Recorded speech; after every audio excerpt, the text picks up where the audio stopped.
Hey everybody, welcome to our first night of Coriolis The Great Dark.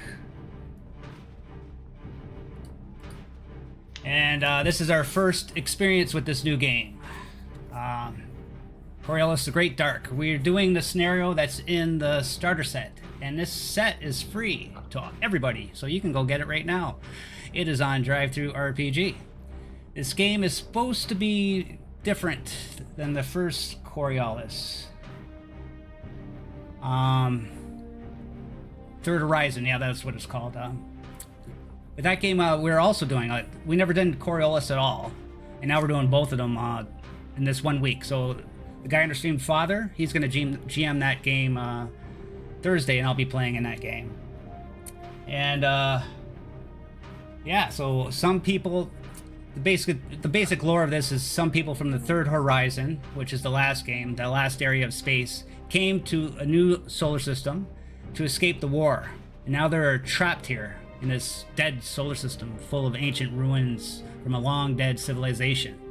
But I'll tell you more about that as in the game introduction.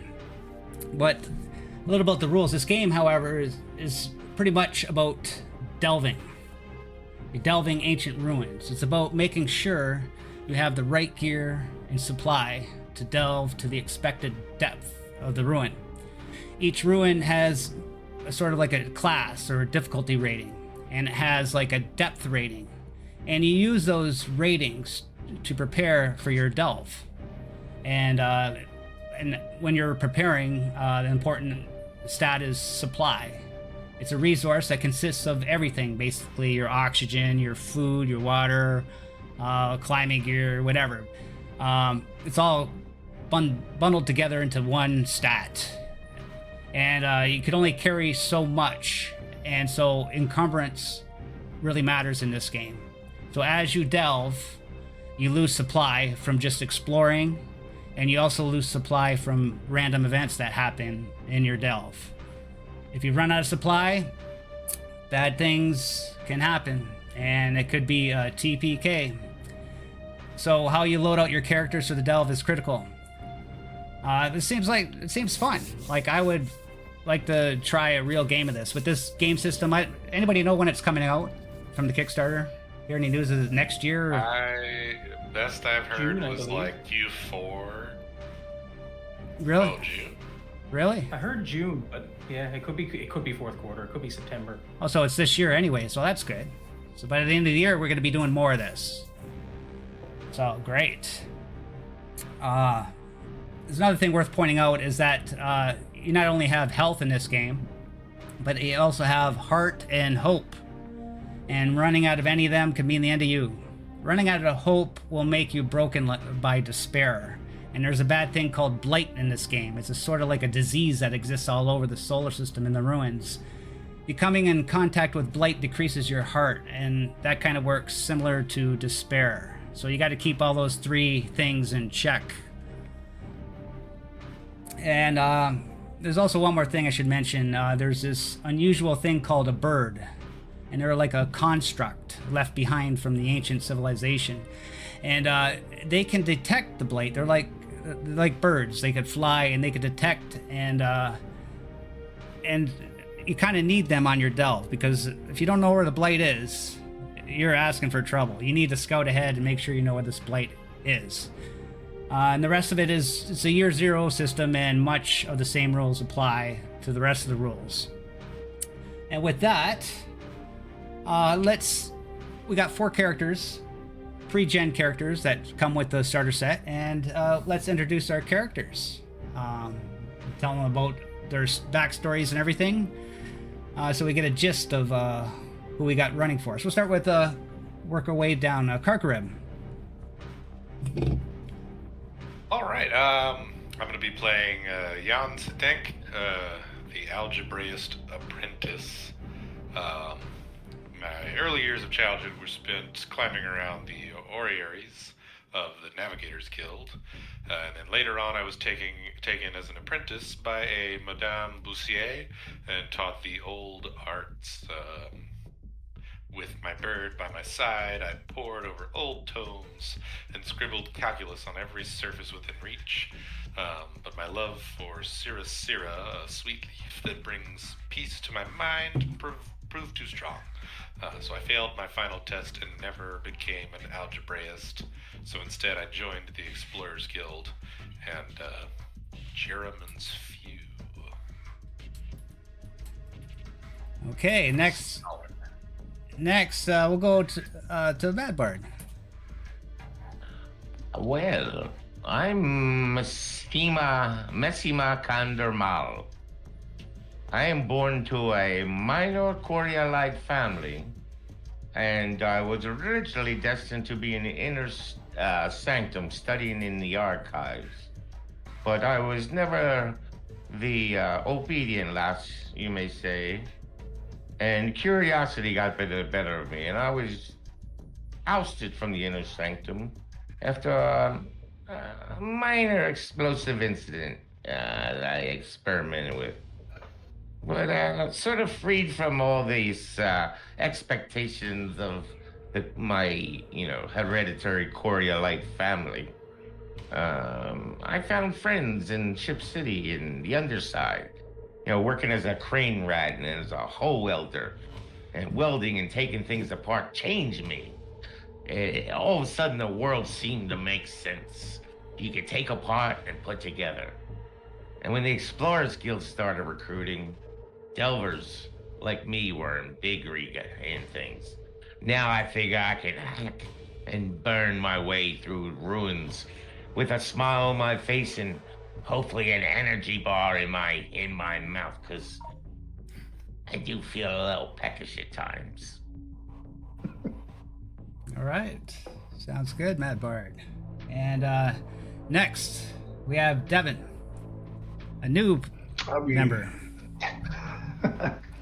I'll be playing Jeremy Naru, and my background is I've always had a knack for finding my way, whether it be through maze-like narrows of ship and city during my youth, across the rickety bridges of Wreck Alley, or over the cavernous hulls dismantled in Aluminum Bay. So it was no surprise when Master Matska discovered me and brought me into the Explorers Guild. This was my place. A horrible accident, though, during my first delve kind of changed things, and ever since then I've been a little bit more on the keeping everybody safe side, not willing to take the big risks. I have a couple items I keep handy that I feel comforted by, and but I'm hoping to get out there and make a name for us. All right, and finally we have another new member who also performs on other podcasts, Steve TP. But I was wondering, Steve TP, I was wondering, you're missing the K, Steve TPK, so or is it like stand for Total Party? No, it should. Yeah. Steve, because I'm a total party. There we go. Total party! Yeah! I'm actually very boring, but hey. I am Steve. I play Charima Turuk, the guild soldier. I grew up under the mosaic of the dome, an orphan street kid with no home and no future. That changed when I was taken under the wings of Tariff, a black toad smuggler. I found a family down in the haze, picking up a trick or two along the way. When Tariff was killed in a power struggle, I left the toad behind and joined the guards. 4 years, a gunshot wound, and a scar later, I quit and joined the Explorers Guild and Jeremy's Few. I finally found a family again, and I will do anything to keep it. All right. And with that, everybody, let's begin.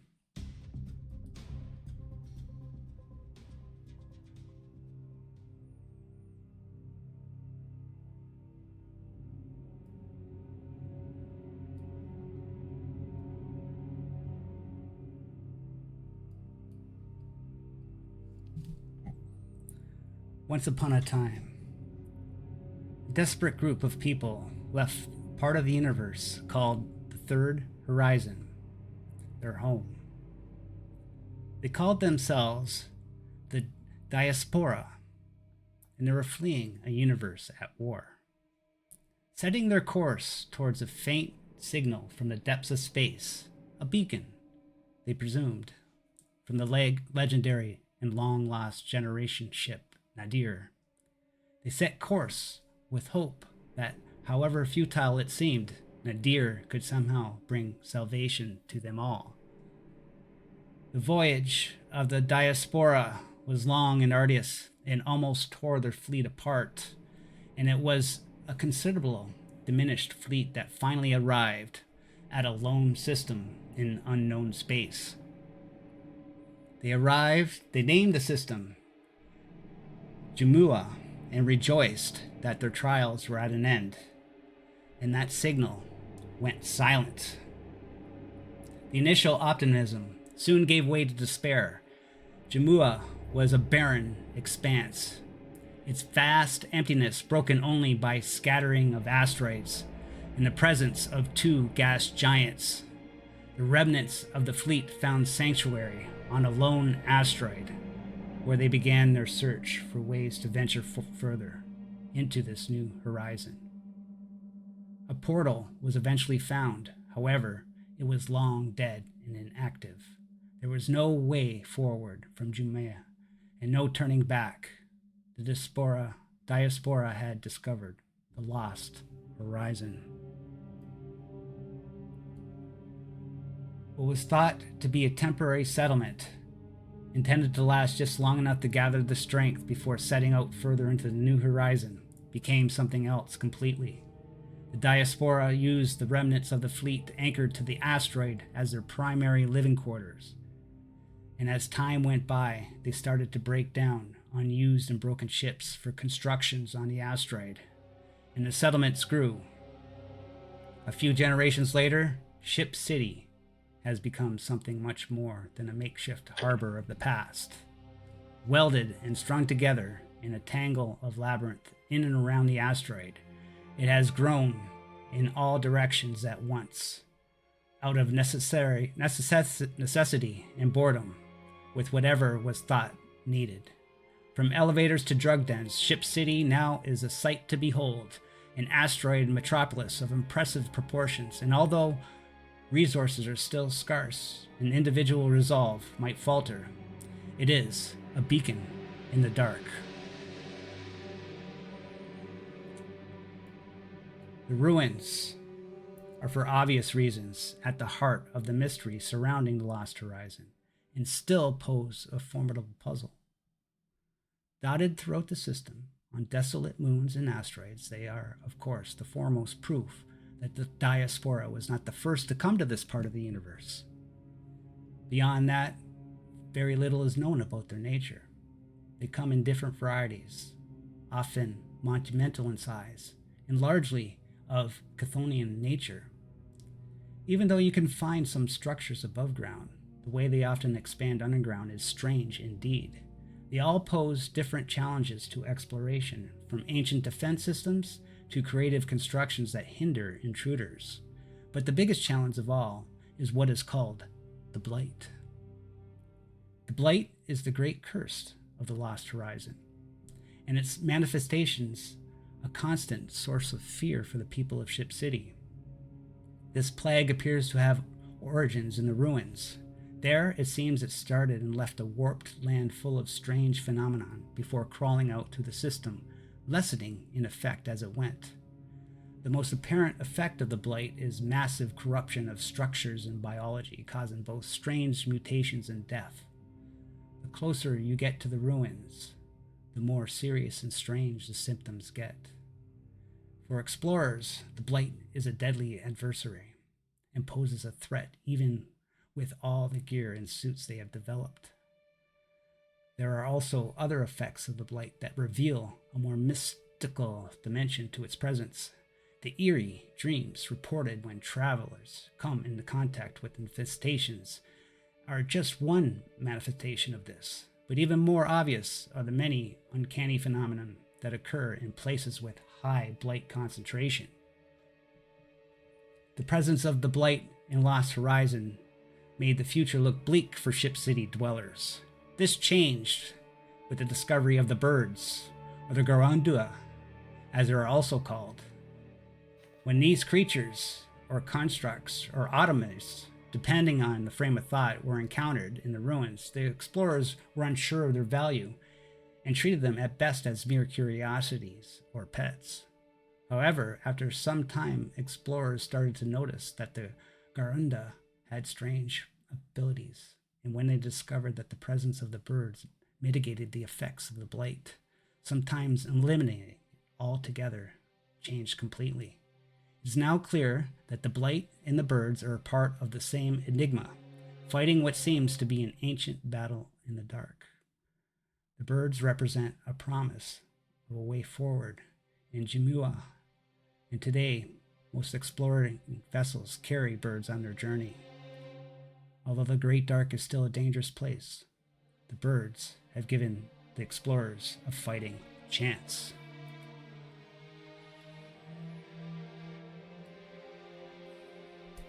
You are traveling towards the moon, orbiting Morbora. The moon is called Morbora 4.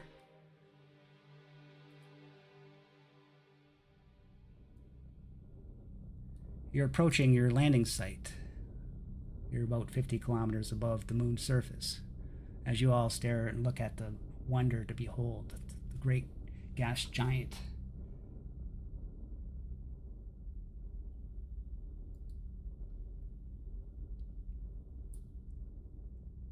The yellow giant just looming bold and threatening. As you descend, Yan brings out the mission briefing and starts to read it.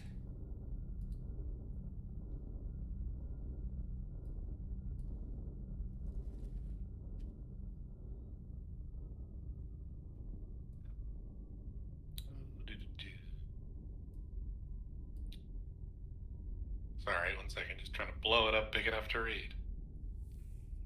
Alright. Well, it seems we have a mission briefing here. Friends, I apologize for the secrecy and lack of information. You are part of a rescue mission sent to assist the local mining combine authorities on Gillen's Point, a prospecting outpost on the asteroid moon Mulbara 4. Here's the situation. 3 days ago, 5 prospectors disappeared while staking a claim. Their last communication was a brief message informing us of a sudden spike in blight levels, and that the group had discovered a previously unknown structure they were investigating. The station chief, Lea Calvantes, immediately sent a rescue team to assist. However, they were forced to turn around due to blight in the area. Yesterday, we received an informal request for assistance from experienced ruin divers from the mining combine. This is where you come in. We suspect the prospectors encountered a blight pocket, likely with catastrophic results, though not certain. It is your job to go down there, investigate, and assist any surviving prospectors. We expect this to be a Class 1 delve, and with your experience and professionalism, it should be an easy task. Kind of them to say. Secondary objective is to locate and retrieve any artifacts that may be found within the structure. As usual, artifacts are expected to be handed over to the Explorers Guild once you return. Compensation, and they put this in all capitals, so it must be quite important. As this is a Class 1 mission, you will each be issued 500 dirham upon return. You will receive a bonus of 1,000 dirham for any major artifact and 500 for lesser ones.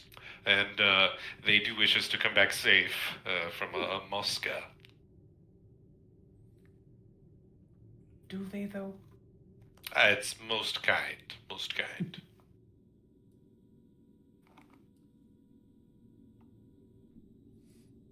It doesn't seem like Mosca's trying to cheap us on this one, does it? Well, at least they'll treat us as good as some minor artifact, I suppose. You heard of this Mubara 4?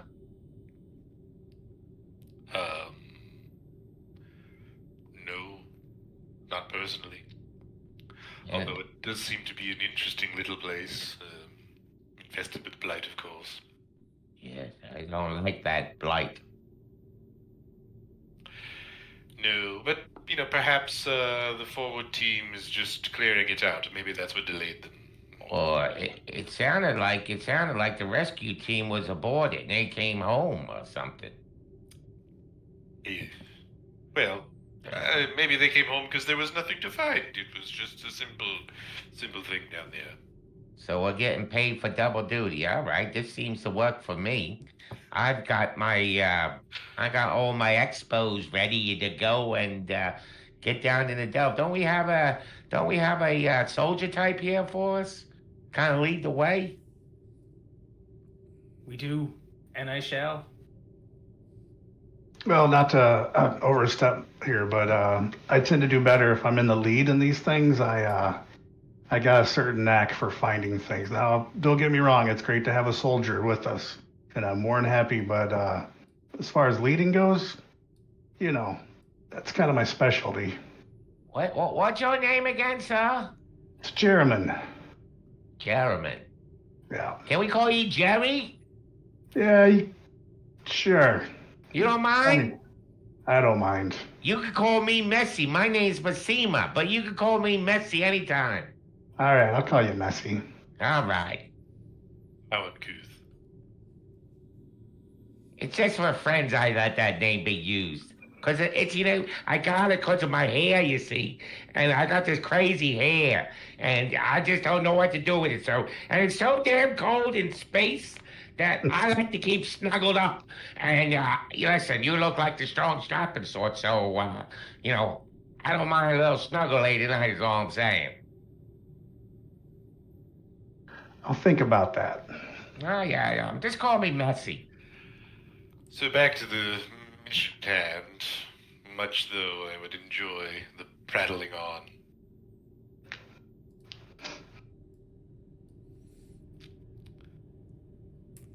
Okay, the landing thrusters fire with a mighty roar, sending a jolt as you approach lower to your landing pad. Through the structure of the shuttle, as you gently, slowly lower your grasshopper down towards the landing pad on the barren moon asteroid below, the cockpit is bathed in a golden haze from the mighty gas giant Mubara, filling the sky above you. To your right, you see the colors of the prospecting outpost sprawled out on the gray rocky plain in a splash of discarded paint. With a final roar of your engines and a powerful thud, the shuttle touches down.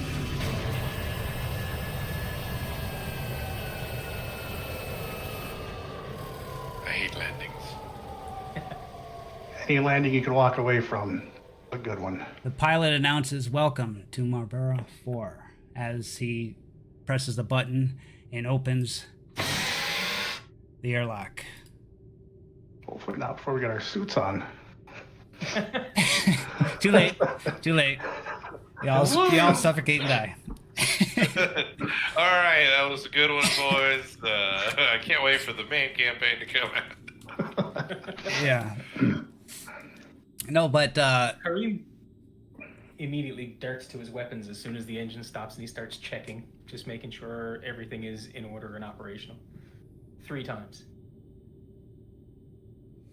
Yeah, we should do a suit check before we open the thing. My suit has been through a lot, and if anybody notices any gaps or holes, let me know, please. we'll just say you're all prepped for the exit. You've been through this before, and you waste no time making sure you're ready to go as soon as on landing. But this atmosphere, strangely, this moon is only 48 kilometers wide, yet it can hold on to an atmosphere, and the atmosphere is breathable with this little breathing mask that you all are wearing right now. And another oddity to this moon is that the gravity is almost similar to your homeworld, like of 1G. And how can that be with a moon having a mass of only, or a diameter of only 48 kilometers? There's gotta be some kind of mass within this rock is what I'm thinking. I think we gotta dig. Well, it gives us certainly a good chance at locating some major artifacts, perhaps. There's something heavy in the middle of this rock, is what I'm thinking. Otherwise, how would it have an atmosphere? And it's gravity, you see? Takes mastery that cause gravity. Well, where's the entrance to this delving location?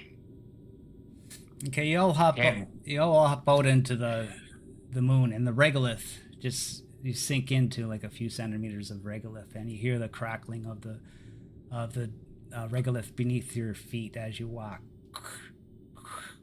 It feels good, but you're looking at this giant, the gas giant Mulbrora, and it's kind of like scary.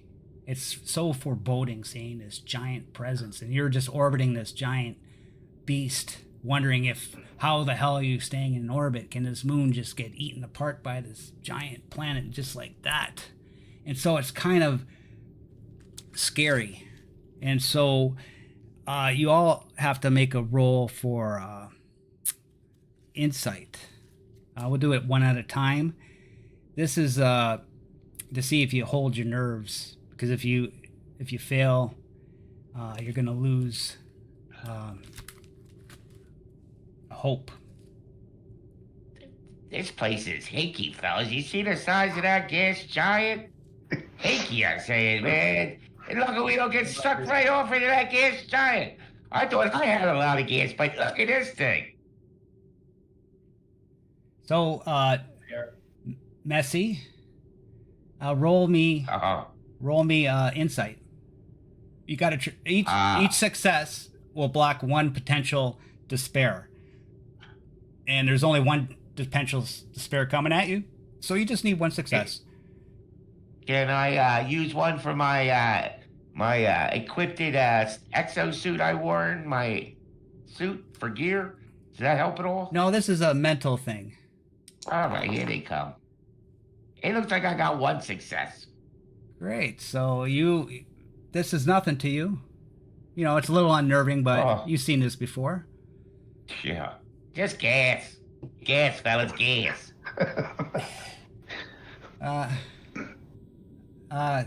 Charma. Karma. How do you say your name? I'm saying Sharima. Sharima. Okay. Sharima. Yeah.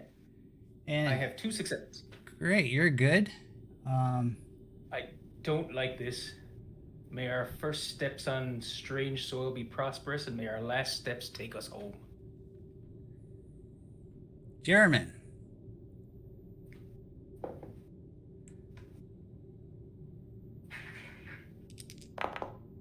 Ooh.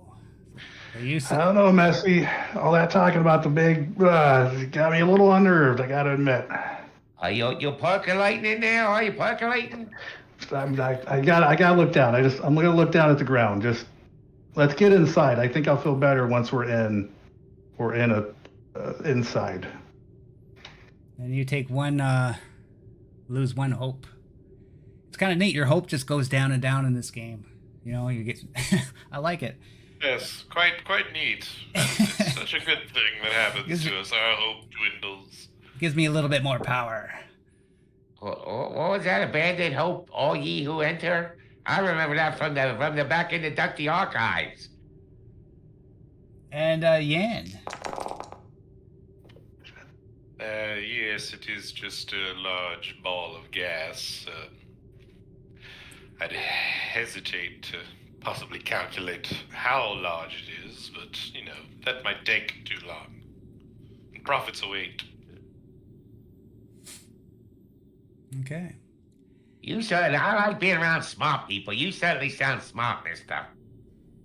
Well, sounding smart is certainly half of the battle. Yeah, you're funny, too. And you walk and walk, maybe about 200 meters. You get to the loading dock bay, and the door opens. I guess somebody was expecting you.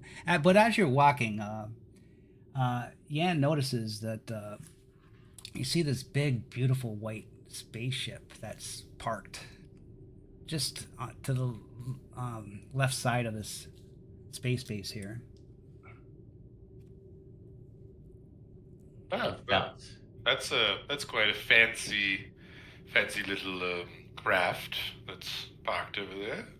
Wow, that's one of them high-end beauties, isn't it? Much nicer than what we came in. Is that called a great ship? Maybe they sent it. Well, aren't the great ships like Huge. cataclysmically large in size? Yeah, much larger. Yes. It's pretty great, but not that great. Maybe, Yeah, maybe it's that's a what good they ship. sent to take us back after we successfully, rescue whatever it is down there that needs rescuing. Profits, I'm sure. Yeah, Oh, it's got always. it's got the name Quasar's Dream written on it. And one of you can roll me logic. You might know some information about this ship. Only one roll. You decide who rolls it. Let's see. I have 5. It's better than me. Go for it, boss. And then I believe if we talk about it, one of you maybe I can get up to 3 extra dice if we're all talking about this name and trying to remember from our memories. If I read those rolls correctly. So, what do you say there, GM? I never read that, but maybe it's there. I just missed it because It said about helping, but listen, I'm not a power gamer. You guys agree? We all helping, or I'll just take one? okay, yeah, Yeah, we okay. can all Okay. focus on this. Give you a +3 there. Sounds right. Messy, go Okay, ahead. Let me figure out how to do this. Base, I guess. Quasar's Dream. Here we go. I got 8 dice we're rolling here, fellas. I kind of remember this, but oh, look at that. What's those ones mean? Nothing right now.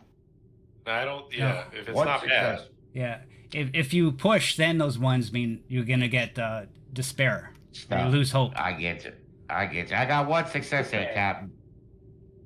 Okay, so it'll tell you that this is an expensive custom construction, likely owned by a wealthy Coriolite. Coriolite. Proper way to say that. So that rules out the black toad.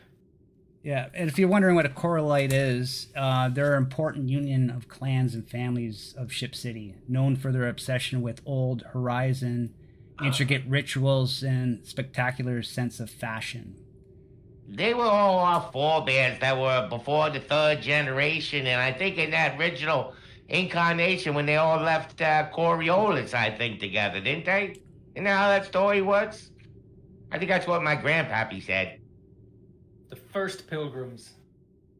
Well, there was, of course, some stratification, even back then, of the classes, of course. Yeah. You know, I was in one of those families. That's why I was destined for the inner sanctum. But being messy kind of got in the way.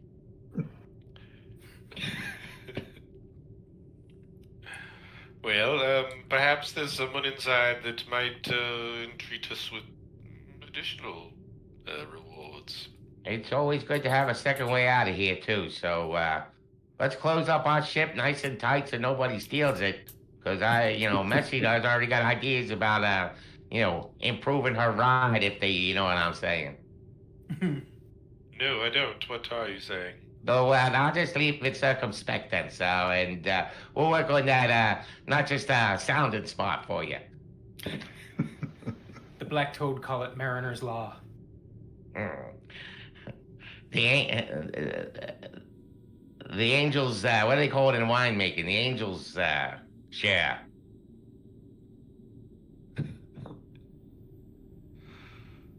Okay. I don't think I would have a background in law. Otherwise, I would totally love to dig on that. Okay, you walk to the airlock, and it opens. You walk in as the airlock closes behind you.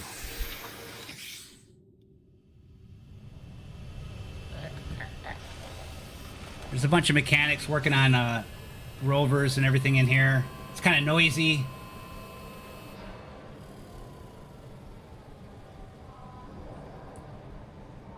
Some people look at you, but they're all busy working, and then they get back to their job, and it's pretty dirty. It's moon rocks everywhere. And look around for someone who might be a foreman or someone in charge. Hey, Jerry, what's the name of your bird? Oh, this is Pieteric. Yes, his name is Pieteric. And he's really all of our bird, you know. He likes you best, I think. Well, we have a bit of a rapport, you know, but he's certainly here to assist us all. He sensing anything now? Feeling anything? Can I see your bird? Derek, do you sense anything, little one? Cheep cheep.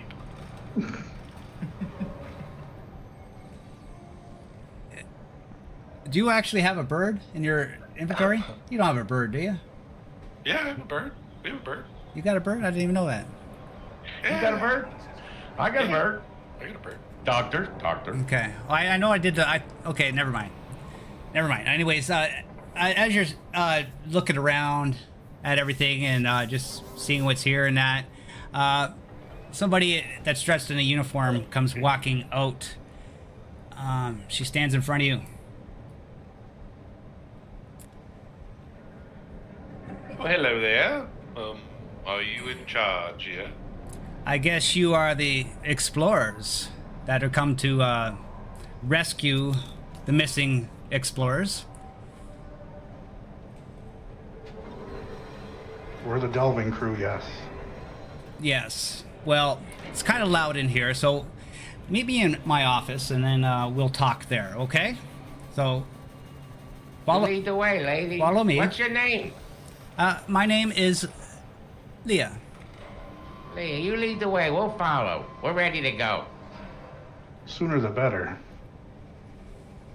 Okay, she takes you through the hallways. We heard you had some trouble up here with some of the blight showing up. You been experiencing pockets? What's going on? Leah, tell us this. Give us a sit rep, would you?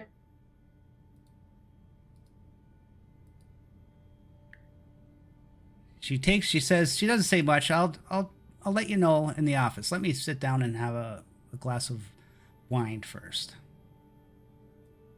Yes. Perhaps better to speak of this in private. Yeah. So you walk into this office and you notice she's got blinds and beautiful windows, but bright yellow light from the gas giant shines deeply through this office. And it's kind of hot in here, and she likes a little cooler, so there's this big humming fan, very loud. It's humming, it's blowing air all around the office. There's paperwork all over the floor, and she's got a few bottles of wine that are on her desk, like she's got a drinking problem maybe, or she's having a bad day. But yes, well, You think go ahead. things been getting to you? It looks like, yeah. Bill looks a little bit disarrayed here. I mean, I don't mean be impolite, but I sort of say it like it is, Leah. Yeah, I'm having a bad day, that's for sure. It's kind of stressful running this fucking moon. Well, do not worry. The moon moves through a function of the gravity coming from the gas giant, so you can take that off of your shoulders. So you're the CBIC here, Leah? You're the in charge? Yeah, I'm in charge of this hellhole piece of crap shit moon. So tell us what happened with the last explorers and where they were digging and what they were looking for, and maybe we heard there was some things found already. You gotta point us in the right direction, Leah. We'll solve all these problems. Maybe we can get you out of here too. Well, they disappeared this fissure that opened up deep in the center of the moon. It's maybe about 10 kilometers from here. They disappeared about 5 days ago. Rescue crew was sent to the last known location, discovered the prospector's abandoned rover close to the fissure, and we towed it back. A lone survivor Rez Altreb was found nearby the fissure one day later. He was close to death and heavily exposed to that blight. He is now isolated in the medical ward. And the doctor there, you know, he doesn't recommend visiting him. He's highly contagious with that blight. And but all I can say is, you know, that fissure, it hasn't been mapped previously. So, but there's quakes. There's quakes always on this moon. Big giant quakes that open up the ground beneath. Yeah. Do you have any warning of these quakes? Do you have seismology readers around? You know, when we're digging and delving, we usually have plenty of sound and sound sensors in the ground and for checks like that. You have any warning system here for us, or we going in with you know, our asses in front of us? Well, we honestly don't have no warning system. It just comes like instantly. It's like we check our seismic sensors and there's no gradual gradation. It's just like boom. Peak right away. And you see no cycle in the timing of these things or repetition of the timing? They every hour, every day, every week. What are you seeing here? How often are you seeing these fissures? No, it's random. Random. Yeah, we haven't figured it out. Our best scientists or whatever you want to call them, they can't figure it out. Meanwhile, but they're stupid idiots anyways. They can't figure nothing out. The universe is random. That's scary shit. Yeah. You sent a rescue team. Did the rescue team find anything outside of the survivor, or did they go looking any harder than that? No, the blight kind of scared them. It's understandable. And this survivor here, he's in quarantine, and there's no way to communicate it with him through the quarantine. Well, you could. I don't care if you talk to him. You can get blight. No, I mean, is there like shielding between us? Like we'll talk on comms rather than, you know, up close and personal. Well, you have to talk to the doctor about that. I don't know what goes on in that med ward, and I don't care. Maybe you should lay off the wine a little bit. Yeah, how about, can I have a little bit of that to take with me? I've had a bit of a day myself. Yeah, sure. I got lots. Have it. Here's a bottle. Gives you a bottle of wine. Leo, what is it you what do was here? Oh, sorry.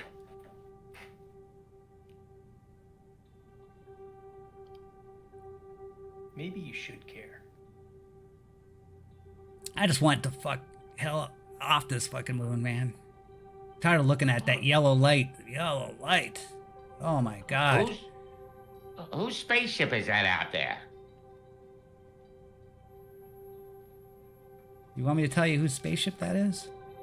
That's what I just asked, right? I don't know if I should tell you. It's none of your business, actually. But listen, you're looking for a way out of here. I can talk my way out of most things. I've talked my way out of a slippery situation more than once, let me tell you. And if you want a way out, I may just be your gal. So why don't you give me a little, girl-to-girl talk here, a little girly talk. You can't help me. Your job is to just go explore that ruins. You just leave me the fuck alone. Please? Listen, we're heading right back to Ship City after this with cargo. We'll say you're putting it forth in this display. So just tell me, whose ship is that? I'll get you home, girlfriend. Trust me. Trust Messi, huh?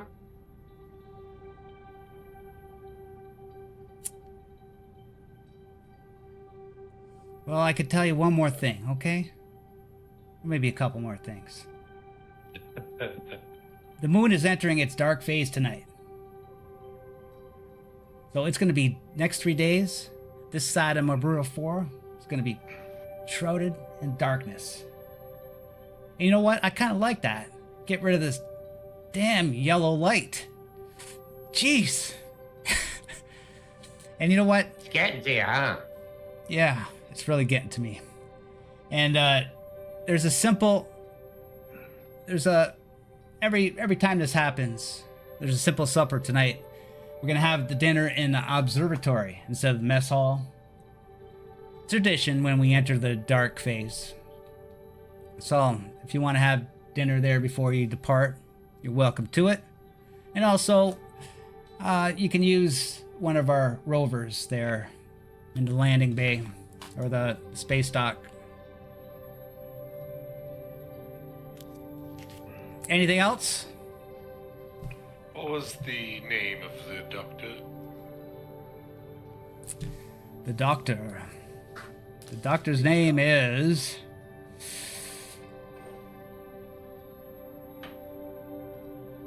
Armadi. Dr. Armadi. You don't seem to like him very much, huh? We don't talk much. I don't see him hardly ever. You know, he could do what the hell he wants. Let me tell you, Leah, I'm worried about you. I think later on, me and you will sit down and have a good heart-to-heart. Okay? Well, sure thing, then. I'll Maybe we'll have a drink together. Drink together for dinner. I'll get your sweet little hiney out of here, okay, girl? Well, if you could do that, I'm gonna need a lot of money to bribe my way out of here. You trust in Messi. Okay. Was that all? Anything else, anybody? Any more questions? Not a question, but you do realize 5 days being surrounded by blight or even in a hole like that, there's really very little chance we're going to find these guys alive. I hope that doesn't make your day worse, but I'm not optimistic at this point that we're going to find anyone alive out there. Well, there's also artifacts, and you're supposed to explore what they were looking for too. Jerry, I don't think Leah really gives a shit if you listen to her correctly. You know, we got our job and, you know, she's here already getting screwed, so I don't know what her out is, but we know what our out is, and we gotta focus on that. Good. But listen, what do you think we should do, Jerry? You said you were gonna run this show. Let's go. Come on now, I like a big, strong leader. I'm not gonna run this show. I'm just really good in once we get into the delve, which is I guess I'm just I just want to get there and get this thing started. But I think you're doing a great job leading the show for now. Well, I just like talking. Yeah. But you see, what do you think we should do? Should we go see this blighted wombat guy or whatever, or should we get in the vehicle and start driving for the fissure? I'd be ashamed to turn down a good dinner before we journey out, I would say. I'm not much for eating in front of a bunch of people. I'd rather get going. But if you guys want to take the time to eat before we go, that's fine. But I'm ready to go. Well, I am peckish, but I thought we were gonna maybe talk to that guy in quarantine. If he can talk, if he's capable of communicating with us, any information would be great.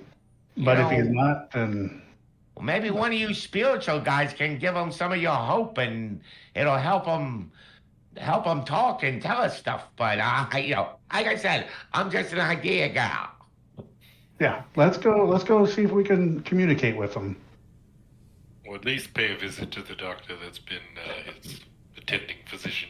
And Leah goes to Messi. So we're gonna have a drink for dinner tonight, then, and talk. Oh, I'll be right back if these boys don't put me to work first. Believe me. Okay, I'll meet you. Messi plays it likes getting dirty in all gardens, girl. Don't worry.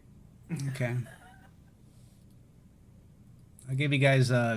You guys leave the office, and now you have. Oh shit. Glasses. I was gonna say, Nasima's work is always eating, so. So you guys were just in the office, and now you're outside the office. I vote we go talk to this dude in quarantine. What kind of doctor Rez? do you think? Rez. Yeah. Blight doctor? No. I know a little bit about, I know my way around. I'm not so good at talking to doctors and those types. I'm good with, the salt of the earth sort of folks. So I'm just gonna sort of watch you guys. I've patched a few bullet holes and knife wounds in my time. Oh, so we're heading down to the medical bay, but I'm gonna walk through the canteen and see if maybe I can grab a little snack as I go through. I'll meet you down there, okay? 'Cause I'm feeling a little peckish. So she walks through the canteen and grabs a power bar or whatever, and walks down to join Charima. Charima. Jari, can I call you Jari? Sure. You guys are so nice to me.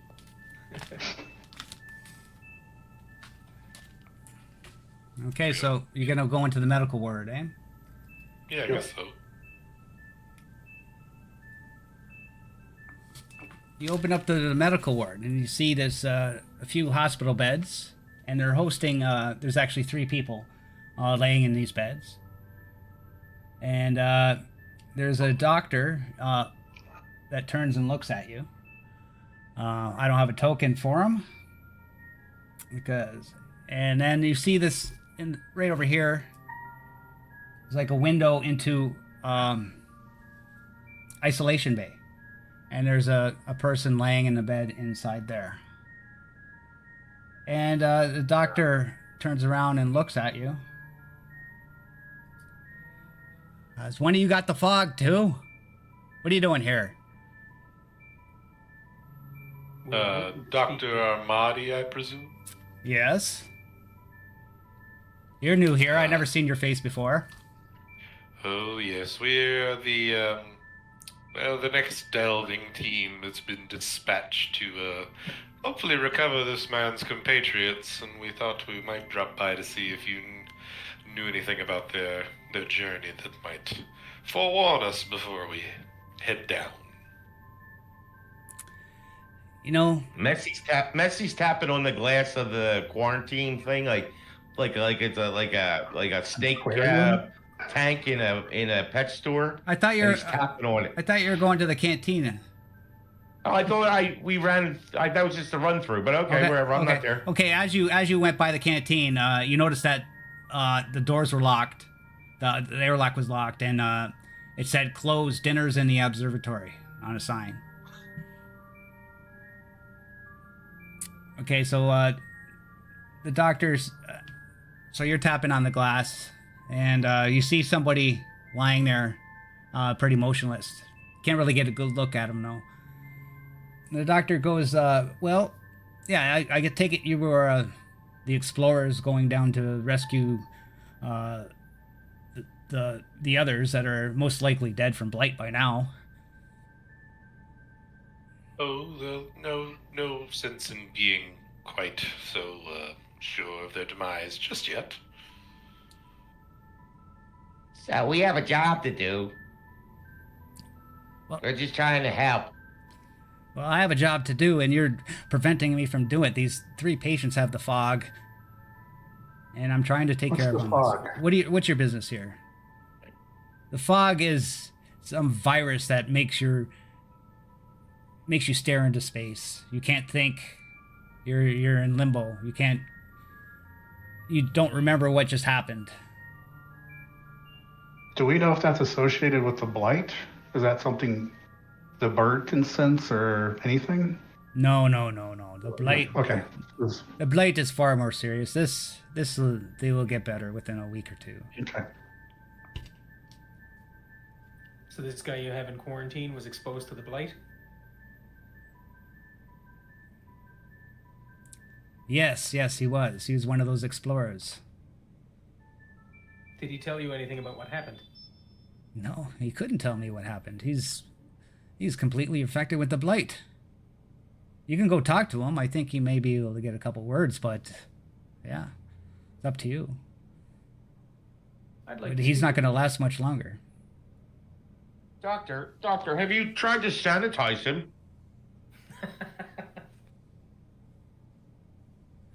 Sanitize. There's no sanitization from the blight. We don't know it. The only thing that could get rid of it is the birds. But once it's in your body, even the birds cannot help.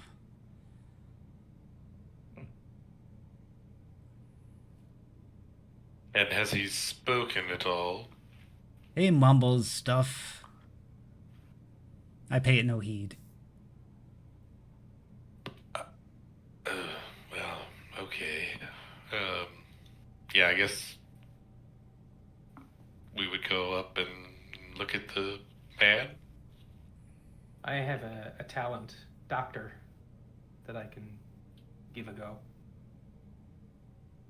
As an action, I can roll a logic to stabilize a broken person. Medical equipment will give me gear dice that I can add to the roll. Okay, so you're gonna go in there? Yeah, I'm gonna go in and I'm gonna see if I can get something out of him. I'll watch from afar. Yeah. Yeah, I'll stay on this side of the glass. Okay, so we'll move your token in there.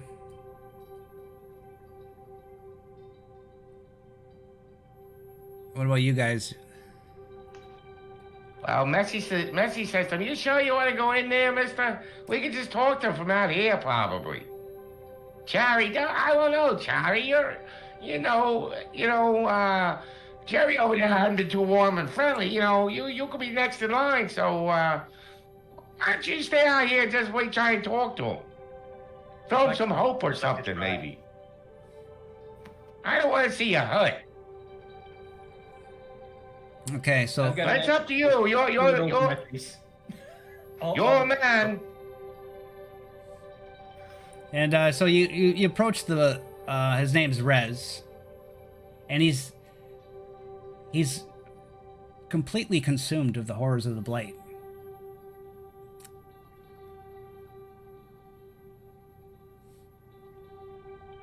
So could I make a roll and attempt that doctor talent, or do I think that would even help? Yeah, you could try. Yeah, sure. And you go to look him over. His skin is pale gray. His veins are black and bulging from his weary body. So you go to try to do a healing thing. Roll for it. Rolling. You get one success. And You hear me? he seems to move as you heal him with your little injection there. And he says, he opens his mouth open. These flakes of blight shoot through the air. and he says, "The city! Have you seen the city?" And then he passes out. And these flecks of blight land on your face and your suit, and make an insight roll. To avoid taking one blight. It's just a little one blight.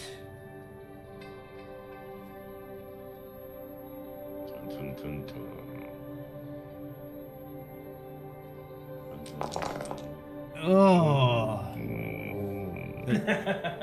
Push that baby, man. Push that baby. Yeah, you could Push push. it. I think you could push. Push it real good. Oh no! That's horrible. Oh, Oh, shit.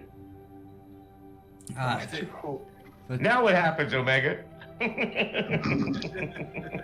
That's not great. oh, so That's not what you want. That's not. You hate to see it. let me Are we rolling D66s already? let me check your character sheet here. Does it give you the blight automatically, or you lost 2 heart? So that's your first 2 you lost. Hope. Hope, yeah. And Okay. I do have 5 like protection as well on my arm. Okay, so it did it automatically though. The two ones took off your hope. Look at the character sheet, audience. Isn't that beautiful? And then you lose 1 heart for the blight. 1 heart. That's great how your armor doesn't get reduced each time. It's if you get it right, if you roll it properly or whatever, it takes off that issue or the damage. Roll a number of gear dice equal to blight protection. Decrease the blight suffered for every 6 you get. Yeah, if your armor has it. blight protection. Oh, you got blight protection on your armor. Yeah. It says 5, so just click that. I wonder if you can click it. Yeah, you can, yeah. Okay. Oh. So you, Oh my god. no blight reduced. Wow. Oh my god. So it goes. So it goes. It's the way of the road. Yep. And the doctor says, "Well, now you got some blight in you, buddy. I hope you're okay, but you might not have long to live."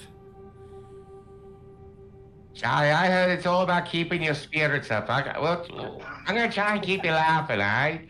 They say it's as much a mental thing as a physical thing. Just imagining a universe where Messi's just continuing to talk and talk and talk, and they're just dying slowly, just turning grayer and grayer. Hey, don't talk about my wife like that, Karakeb.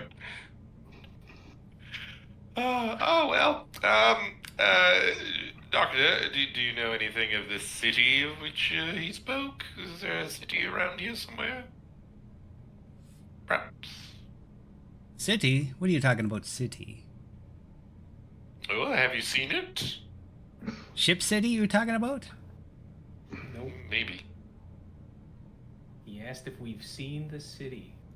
Oh, I don't know. The only city I know is Ship City. Maybe that's what he meant.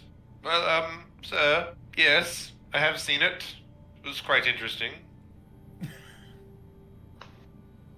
We just bounced out of there, buddy. Well, you happy Yeah. now? Was it worth it? Getting some blight for that information? Remains to be seen. Well, fellas, I got good driving skills. If that lady said we could use one of them rovers. Did you want to stay around for dinner first, though? Yeah, so we're gonna skip dinner? Ah, What about supper? yeah. You're not tired of hearing me talk so much? I talk even more during dinner, and then there's food in my mouth at the same time. It's how do you think I got the name Messy? Yeah. Well, you've given me a few explanations at this point, so I'm not quite sure which one to settle. Well, yeah. I'm very fascinated.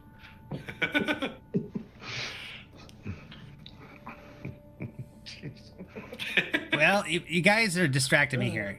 You done? You need anything else? Oh, We'll lead you. You got any drugs to cure that fog that we could take with us? Or anything else? No, the drugs are limited. I'm not giving any drugs away. How about for that lady Leah? She needs something. Yeah. No, she doesn't. She doesn't. All right. Need anything, she's good. I guess we're going to go have some dinner. You want to join us for dinner, Doctor? Ah, We'll meet up with Leah. She's got lots of wine. yeah, I'll be there after I just finish up here. I'll be there. I'll just close up shop. Get these guys an IV, and I'll be there. I'll meet you at dinner. Make sure that door's locked in there so that guy don't get out. well, We saw something, like maybe a Yes. city. that's a thought. Perhaps he did. Maybe that's the big heavy thing down there. Some subliminal space or something.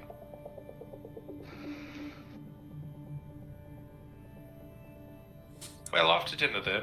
Ta-ta. Doo-ba-doo-ba-doo. Okay, so we'll go to the dinner.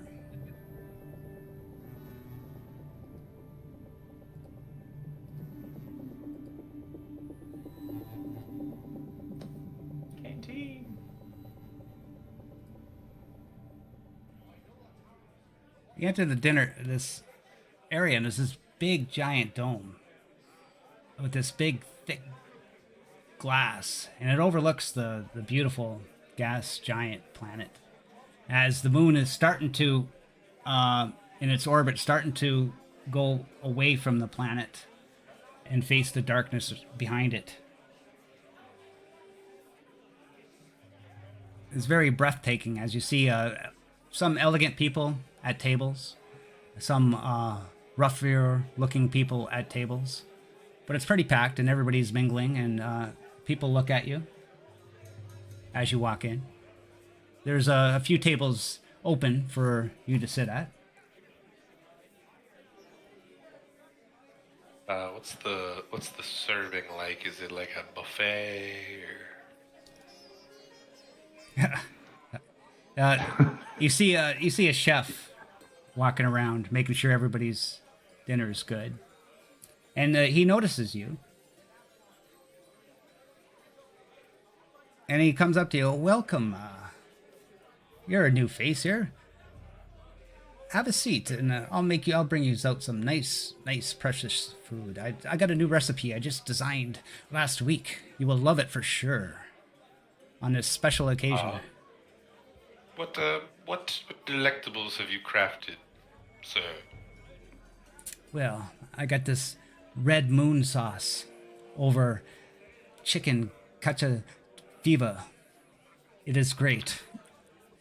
And That sounds amazing. I got these tubers from the planet back in Third Horizon, the planet Treeborn. Beautiful. I got a couple tubers from it, and I keep reproducing it in the garden in the kitchen. You'll love it. I put a nice rosemary sauce over top. Oh, I like me a potato. Well, have a seat. Have a seat. Okay, Jan would go and sit down. Yeah, I'll sit. Why do I get the feeling we're gonna get? The window. Why do I have a feeling we're gonna get gray synthetic mush? Well, maybe it'll taste better than the last gray synthetic mush we had. Hopefully so. The theory of relativity, isn't that what it's all about? All right, well, I'm ready. Let's tuck in. I'm already snacking on the chips on the table here. You're waiting for your food. You notice that Leah is sitting at a table over here, and then you notice that this guy wearing a mask, or this person wearing a mask, will be sitting at a table over here, and he kind of gives you a glance. He's wearing these funky robes that look like embroidered with beautiful fabrics. It looked like he's a wealthy person. Is there some kind of societal caste system or something that I would recognize the mask from? Or people who wear masks? Or... How does that guy see what he's eating? How does he get it into his mouth? Hey, I want to go see what that lady Leah. He just lifts up his mask and he just puts it in there. I guess he likes to be secretive or whatever, right? I remember. I remember those wrestlers that they used to wear those masks. But I think I want to sit with that lady Leah. Then I promised her we'd have dinner, and things were going good between her and I. You guys mind if we sit with her? Nope. Come on, guys. That's more the merrier. I'll get your tokens on here. You can put them where you want. Didn't that wrestler with the mask just retire? I don't know. I like their little outfits. Hello, Miss Leah. Do you mind if we join you for dinner? And you see another person that's sitting here, and they keep looking at each other. This person and this person, and then looking away. And then so you sit with Leah. So, you get acquainted with the station? You home here now? She pours a glass of wine. Anybody want some wine? Sure. There you go. She's kind of intoxicated at this point. Well, we had a lovely experience down in the Med Bay. That was very fruitful. glad we went. Well, you went there, right? Did you find out any information? Well, would you like to tell her what we heard? He asked if we'd seen a city.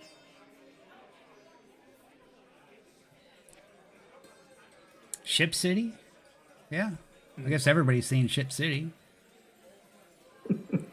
Well, he did say the city, so yes, that must be what he's talking about. Nah, he's out of his mind with the blight. He's just talking gibberish. Strange. So, don't look, but the strange man with the mask sitting in the dining hall. What's his deal?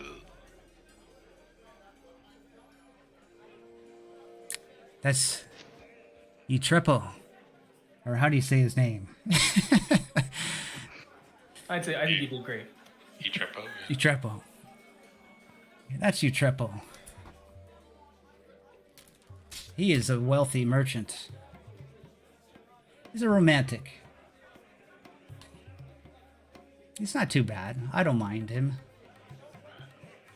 What's he got eyes for that fellow over there? They keep staring at each other. They seem to be up to something. He keeps peeking under that mask at him. Do you see that? Watch him, watch him. Well, you know what? I can guess. When they Tell me. When they find, I love the goss. well, he's a collector of artifacts, and he's got money to buy them. And he's here probably because of the missing explorers. Who's that young fellow over there that keeps giving the eye? Huh? Who's that guy? That's Zira. What do you know about him? Well, not much, to be honest with you. Seems more like a plaything than a heavy operator, what'd you say, Leah? Well, he came down about the same time. He has a crew of people. He came down around the same time as Utrepo came.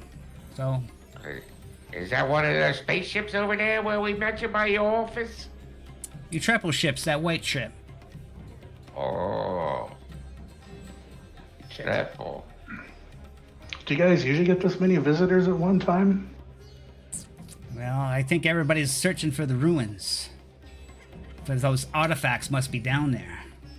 But not Hey, you're not letting anybody else have rovers out of here. You know, we're official from the Explorers Guild. These other strapo jabos, you know, you can't be trusting them, Leah.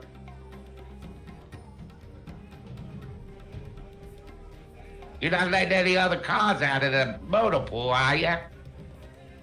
She's drinking, she's looking around nervous like she's hiding something. She's always nervous about something. Can we try to read her or maybe intimidate her a bit?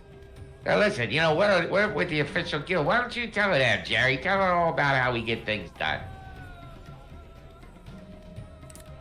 Well, we are trained, but we're looking like it looks like we're the third group here to show up for this, and that's the mission said nothing about other people going on this thing. Like I'm getting a weird feeling that there's something much bigger going on here than just a rescue mission. I mean, who waits 5 days to send people after? I don't know, guys. I don't get it. I'll tell you what. Leah, come plead with us, Leah. Come on, go to now. I promised your way off this rock. Now tell me. I'll tell you something. When those crew went missing, I know they found artifacts. And those artifacts can get me off this shithole moon. So, I waited. I wanted to get them myself until I realized the blight. The blight prevented me from doing it. So, I was forced to let it out in the open, so now everybody knows that they went missing. And now all the scroungers coming for the pickings.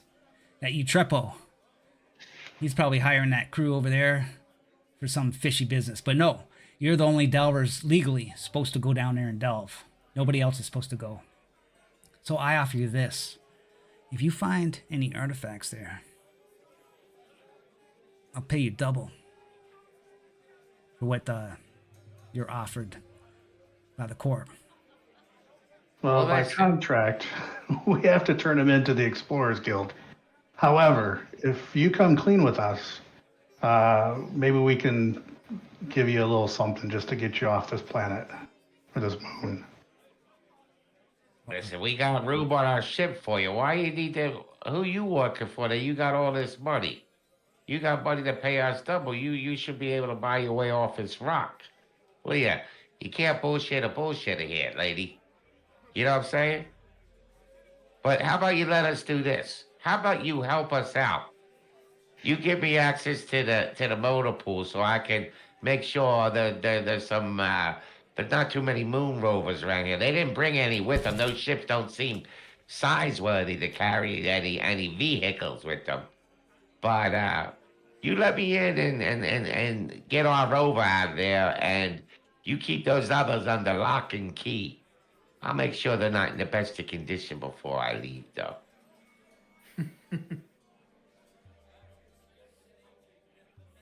Unless my more seasoned veterans think we better, it's good to have a backup vehicle come get our asses we get in some trouble. Who's this Yeah. rescue crew that went out and pushed out on that job? Oh, excuse my language, I'm sorry. Just some crew we had around here I sent out. But they're not experienced to delve into the ruins.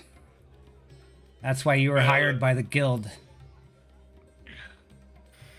As you say, it seems like such a simple task to just, climb down a little ways and gather up the artifacts. But that's why they send in professionals, of course.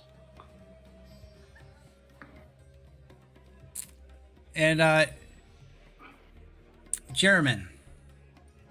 Yep. German. We'll just say you get up, go to the washroom or whatever, and your triple meets you, grabs you, whispers in the side Okay. of your ear. Hi there, my friend. I heard you were delving for those artifacts in the ruins. Is this true? Well, yeah. I mean, we're professionals. I thought we were coming here to rescue some miners, but apparently nobody cares about them. We're just here to find artifacts now. And since we're part of the guild, we're required to take those when we find them and take them back with us. Well, if there's an artifact down there, I would like to offer you a generous compensation for it.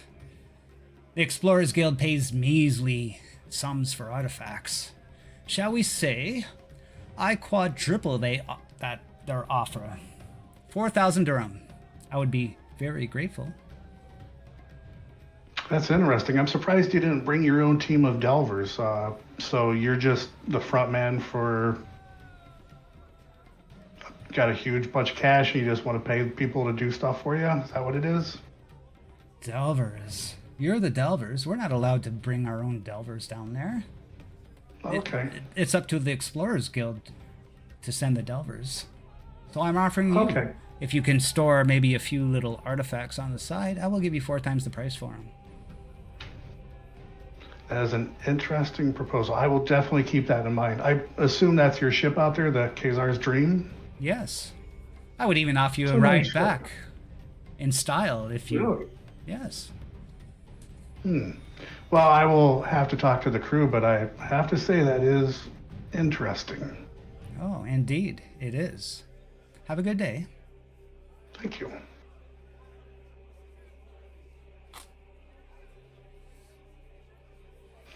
I'll head back after I wash my hands and back to the table.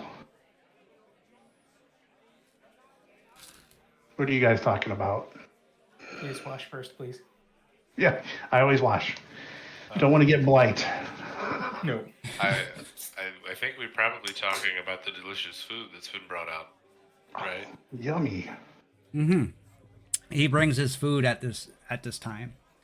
And you see what he said, and you also see some rosy lentils on the plate too, and everything looks actually very appetizing, very surprising because you are used to mush and synthetic food. With this, it's fresh. Guess he saves this. He actually states it now. I save the fresh food always for the darkening. Well, it is a blessing. It is to be certain to have fresh food available at all. What a wonderful spread you've prepared for us, sir. I'm just wondering if it's normal to have this much company on such a small rock. I've seen fewer people during the equinox under the dome. Oh yes, what do you do on this moon normally besides stare at the big yellow gas giant? Who are you talking to? I guess Leah. Leah? What do you think I do? I have to run this shithole. Well, yeah, certainly, but what are you running? Just a hamster on a wheel? Round and round it goes? Yeah, with all these people, I have to take care of problems, make sure everything's ordered. Yeah, it's a big job and a big headache. Why all these people? I assume it's a mining operation, correct? You guys are mining for ores and materials, I assume? Is that... maybe I'm mistaken, but this is a mining operation, isn't it? Yes. All the gravity fluctuations on the moon that happen periodically open up fissures, and it creates access to riches of minerals. So it's a very popular moon. Chef, before you leave, Chef, can I ask a question? Why is it that you save the best taters for the darkening? Do the people get a little crazy around here during the darkening? You got to keep the spirits up or something? Yeah, what is it? Something maybe it's something else we got to keep out. Chef, tell me. Listen, I know all about food, and this is some of the best victuals I ever had in my life. You see, and I got to tell me there, Chefy, tell me. What is it about the darkening? The darkening is beautiful. Ever see a sunset? Well, this is like a sunset times 100. Beautiful. It's coming, and you see the planet start getting lower and lower in the sky, and it starts to get darker and darker and darker until it becomes completely dark, and the little LED lights go on and give a faint light in the room. But it's Foreboding. you don't see the planet anymore. And you're all in awe. What a breathtaking sight that was. And you hear like woo, clapping and happy cheering throughout the whole dining room at this sight. Leah takes off her sunglasses. Her blue blockers. That was quite majestic. How long until we get another one? Well, 3 days you would get to see the planet rise. So. But I assume you'll be back before then. I would hope. Yeah, I'm not sure we have supplies to last more than a day. How many supplies do we have? Well, yeah. Why don't you show us our bunks and our rover, and maybe first thing in the never coming morning we can, the next shift get going. Yeah. He says, morning. There is no morning. We had to. I said the never coming morning. You listen too good. You've been working too hard. You shouldn't drink so much. Listen better. Leah goes, you finish your dinner, and Leah's like, well, I think you better go. Time is a-running. And if there's any survivors down there, you better get there quick for them. But remember my deal. I feel like one of us should talk to Zira, and I'm more than happy to do that if nobody else wants to. I'm just curious what their stake in it now is that I've been approached. And I'll tell you guys later about what me and Atrepo talked about, but... Go for it. All right. I'll, during the darken when the room darkens, I'll slide over to Zira and just kind of like, hey, I noticed that you kind of have a disliking for Atrepo. Is there some background there? What's up with that? Utrepo? I don't know Utrepo. You know, the, What are you talking about? the guy in the mask. The guy in the mask. He like, it looks like you've been giving him dirty looks for like the past hour or so. Well, you don't notice it was dirty looks. It was like Okay. nods, like that. Oh, okay. So they may be in cahoots or something. Yeah. Changes things. Hey, I'll just go up to him like, hey, buddy, like, couldn't help but notice. It's like, there's a lot of people here, but man, like, you just stand out. Like, I don't know if it's, you just seem so well put together. Like, what do you do around here? I just came here to. We heard news about the missing explorers, and we came here to see what happened. We're waiting to see. Oh, crazy. We don't have permission to go. We're delvers ourselves, but the Explorers Guild didn't give us permission to delve, so we're coming to see what you bring back. Maybe we're hoping, actually, if you don't succeed, maybe the Explorers Guild will actually give us the job. Give you guys a shot at it. No, I get that. From my understanding, I'll be honest, they're talking like it's going to be a cakewalk, but I get a feeling that was just a way to cut us out of like paying us the proper amount. You know what I'm saying? I mean, you're in the business, you understand. But we're pretty competent. I think we're going to get in there and get out, but it's nice to know that someone's got our back. I assume you're here, cover us if things go wrong, right? You and how many? I'm assuming there's 3-4 other guys with you or something. Yeah, there's a table, like 4 or 5 other guys, 5 guys. Okay, this your crew? Yeah, that's Good looking group of guys. Good crew. Yeah. Well, Well, that is great. Okay. Well, hey, I just wanted to say hi, Jeremy. Crew's over there at the table. We're just trying to get the skinny from Leah before we take off. We're probably going to wait. They say that this is all about a rescue mission about the miners, but I'm telling you, there's no way those people are still alive. So right now, I think it's just about the money. And we probably have like a good 6, 7, 8 hours before we can get going. We got to prep our gear. We got to go back to the ship and get some stuff. So we're going to be here a while, but I don't want to take up any of your time. I'm glad you're here. We're going to go back to the gang and we're going to probably go get some rest or something before we take off. So nice meeting you. Well, nice meeting you too, and good luck on your delve. Excellent. Thanks. I'll go back to my guys and be like, guys, this is a shit show. I mean, they got guys lining up to go in after us. I just get the feeling something's weird here. But I told that guy we're not leaving for 6 hours, but I think we get to the rover and get our asses out of here before any kind of shit goes down here. I concur.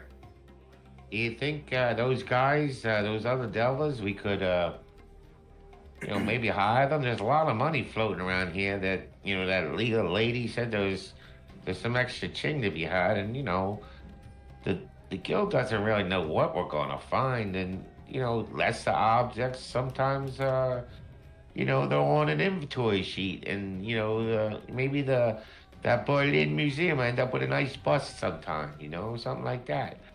And, but what I'm saying is, maybe there's enough money floating around we could hire them boys on just a promise. And, let them do some of the dirty work. You boys are big and strong, and let me tell you, Messi knows how to make a mess. I'm good with the explosives. We can control this thing. I don't know, you guys. Yeah, I Maybe hear have you. different compasses than I, but, mine always points north, and north always goes to green for me. Yeah. Yeah, I hear what you're saying, and we can talk about this once we're in the rover, but from my own personal experiences, I don't like working with people that I don't know better than that.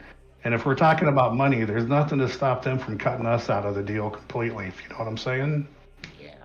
I mean, those delves get dangerous, and one cut rope, and all of a sudden, we're at the bottom of a pit, and they're running off with our artifacts. I hear you. It's better to be safe. Do you think those guys are here on Mosca's orders? I don't think they are. Yeah. Well, I know the other guy with the mask, he's looking to make He's looking to buy a bunch of artifacts, and when He money said gets so, like too. this, yeah, Yeah. when people start spending money like that, people start losing their perspective on life, and We're gonna that's have to watch our backs real good with all this capital in the area. yeah. We're sort of like the canary in the cage almost, Yep. And Jeremy's I think we Jeremy's better, movies. just we gotta remember, if we're the canary, we gotta be also like the viper, first to strike. Don't let none of your compass morality start making rash decisions that laid us dead. So you follow Messi, and we'll blow the fuckers up if any trouble happens. It's good to know. Good to know. Now we gotta drive over there in the dark too. That's gonna be Uh, crazy. I'm a good driver. I got some Okay. extra skills for that. Let's get in that. Let's get in that motor pool. What do you say? Yeah. What do you Yep. say, Captain? We going over that way?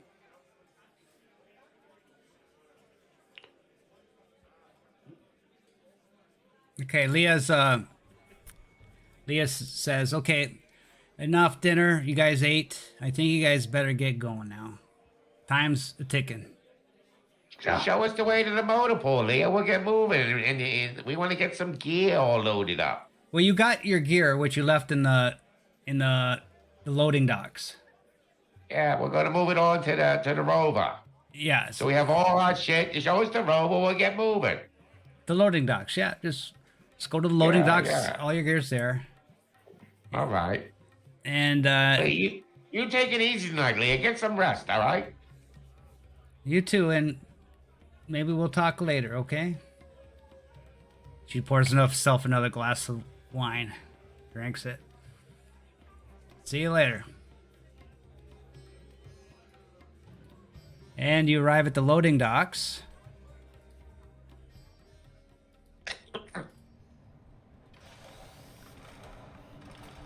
And it's loud. And guys, I gave you access to your delving sheet. Mhm. So y'all can have control over that now.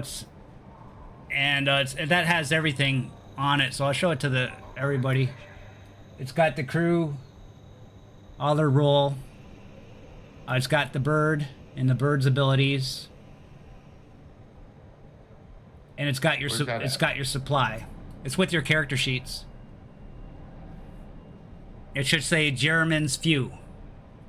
German's few. That's what it should say. So you got a total of 34 supply amongst all of you. You don't see it? We'll be Anybody fine. see it? Yeah, Yeah, it's in with the characters. Yeah. page 87. It's with the characters. German Naru? Yeah, few. It's on Foundry. Yeah, with your characters. Oh, I got it. Okay. And so you go to your gear, and you feel that your gear has been moved. You left it all nice, organized by the locker, and it's looked like one bag is tipped over and turned. One pocket looks like it's been fiddled with.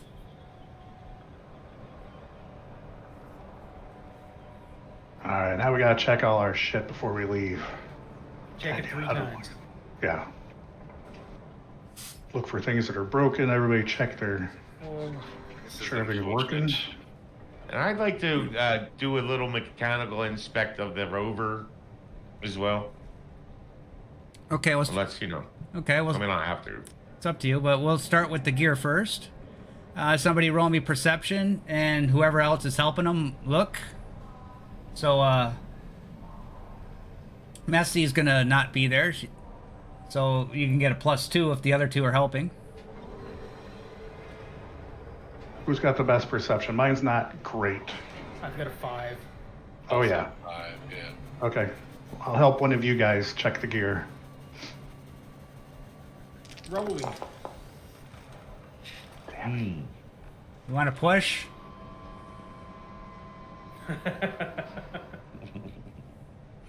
Yes.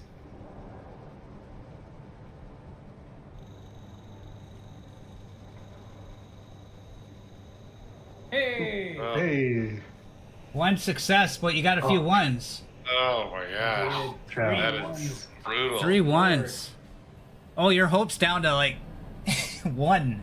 You got 1 hope. So I don't know how how you gonna act to despair now, because you really. So, Can Sharima I- he's kind of OCD anyway, because I mean his character trait is triple checks everything. That's his quirk.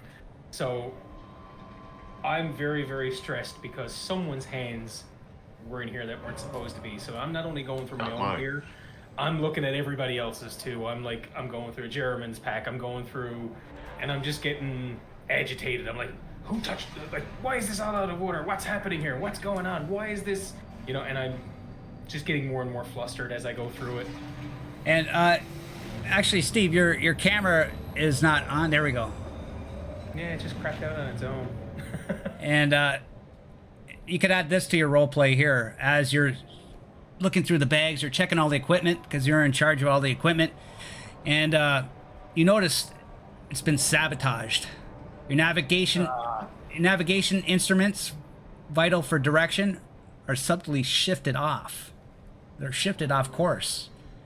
Communication tools, essential for teamwork, suffer from jumbled frequencies. Perhaps worse, your emergency transponders are completely missing from the pod, making it very hard to call for help if need be. Horrible.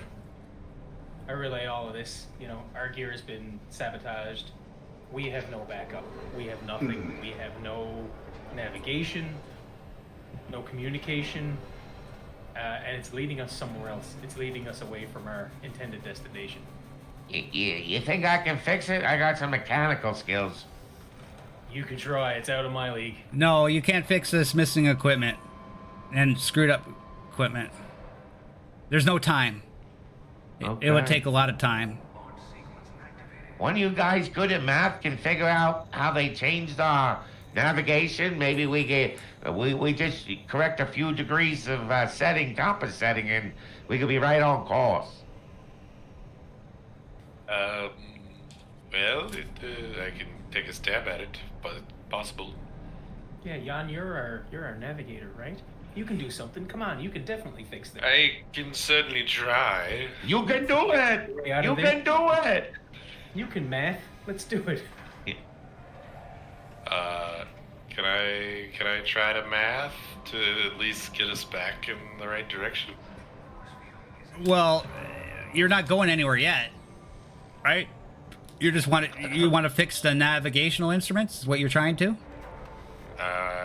Yes. Or compensate for what they did. So just Yeah. You said we couldn't fix, so we were trying to compensate with a Yeah. calculus. Okay. Compensate with calculus. Give me a logic -1. Okay. Well. Oh, they give me stuff. Let's see.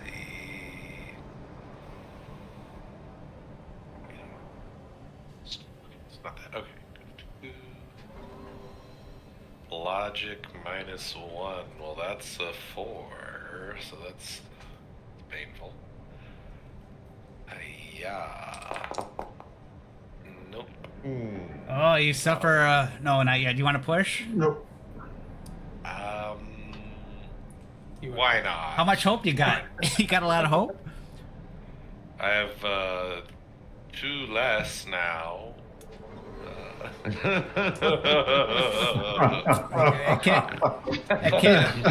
Whatever it was, it's less two. Sharima's only got 1 hope left, and you haven't even left the base. You're not off to a good start. We can try, if somebody has high empathy, they can talk to us and try to make us have more hope. Let's see, oh, no. I don't have much empathy at all. It kind of figures, doesn't it?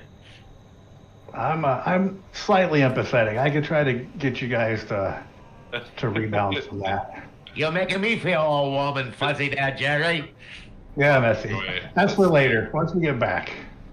Let's see. Wait. Recover after being broken from despair. Only help broken victims. No, we're not. We're not broken. hopeless Right. enough. All right. So When you break, let me know. I'm one away. everything's fine. Need me to do another dice roll so I can be broken? Yeah. Fail one more time, then I'll step Yeah. in. We gotta stop asking for rolls, I think, guys. Or just stop pushing. Pushing is the danger, man. But everybody always over pushes. But It's all fine. Everything's fine. Danger. We want You guys- danger. Do you guys have any Well, gear good that gear. helps you recover hope? Uh, Because I carry something that I can use that recovers hope for me, like slowly. I got this.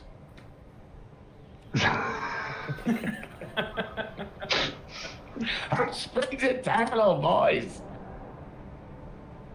Alrighty, so do we feel like we can at least get to where we need to go despite the fact the navigation equipment's been tampered with? Like, is the rover set up to get us someplace or back? I didn't even check that rover yet. yeah, the rover should be able to get you back. Yeah, you check the rover, you find it. It's good. It's fixed. It's roadworthy. No Got enough of that gas in it, huh? Good. Yeah, well, electric powered, but yeah. I thought everything went off that fuel inside the world or whatever they said. And Alright, this figure 10 clicks. as you yeah, did I give you the map? You guys got the map here. Or in the garage.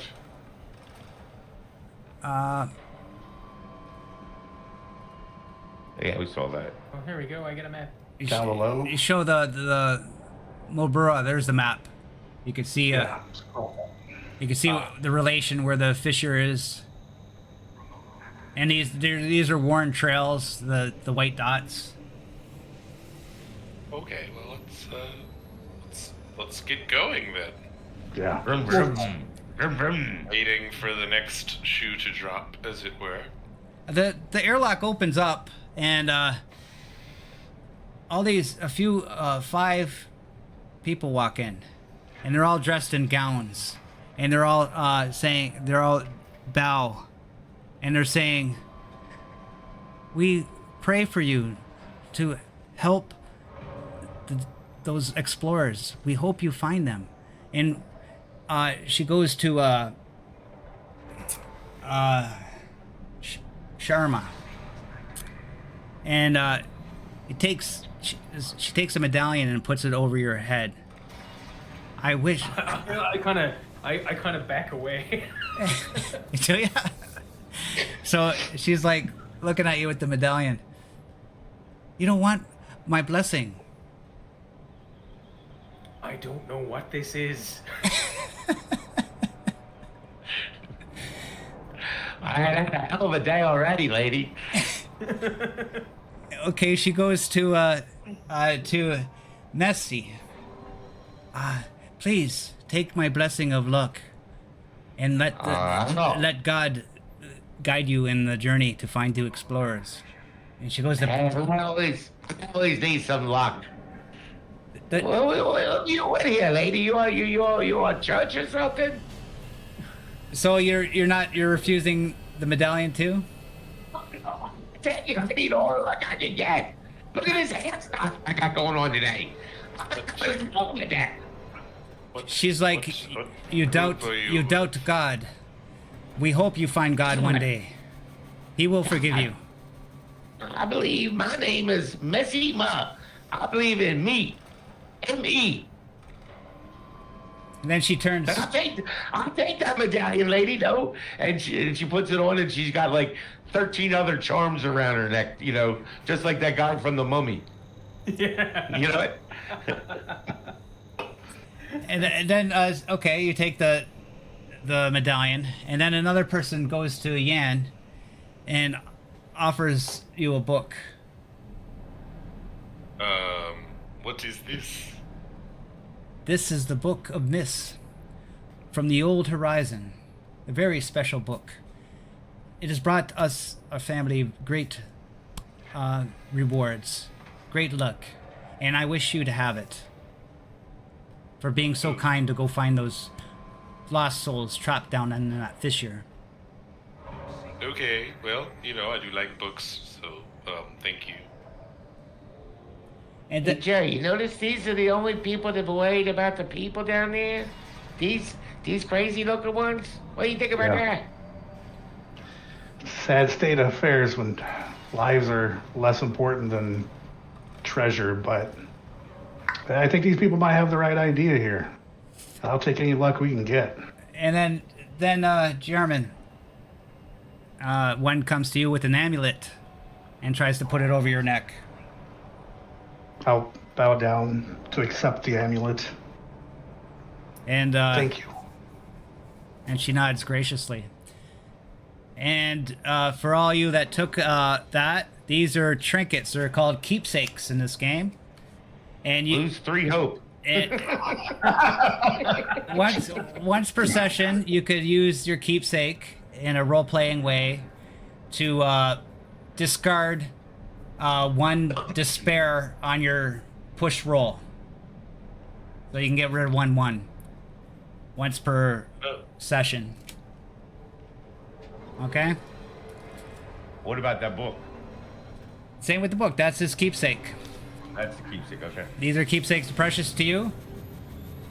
Sharma, unfortunately, has no keepsake for this mission, and all good. and you're the one that needs hope. That's ironic there. My coil gun is my keepsake.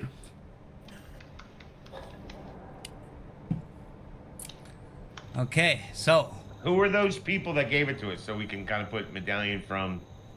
you got the medallion from Mira. Medallion from But Mira. are they like a group of people? Or like I asked, are you at a church or something? Yeah, they seem religious people. Like they're in their gowns, religious gowns. We don't know anything about that, anything about those people? Don't matter? No. Okay. No, I don't know. These wacky religios. I got you. I don't. It'd be nice if I had the lore of Coriolis, but I never played that game, so I'm not stuck in that lore. I just put wacky religio.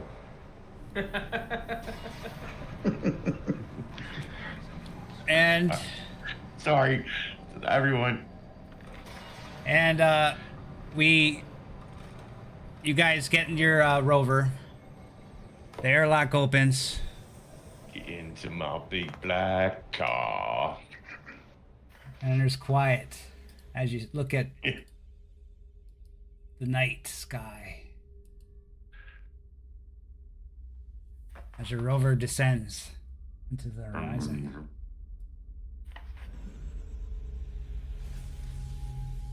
So it looks like we can follow this pretty well-used path until we hit a bunch of fissures, and then we turn left, and then we're there.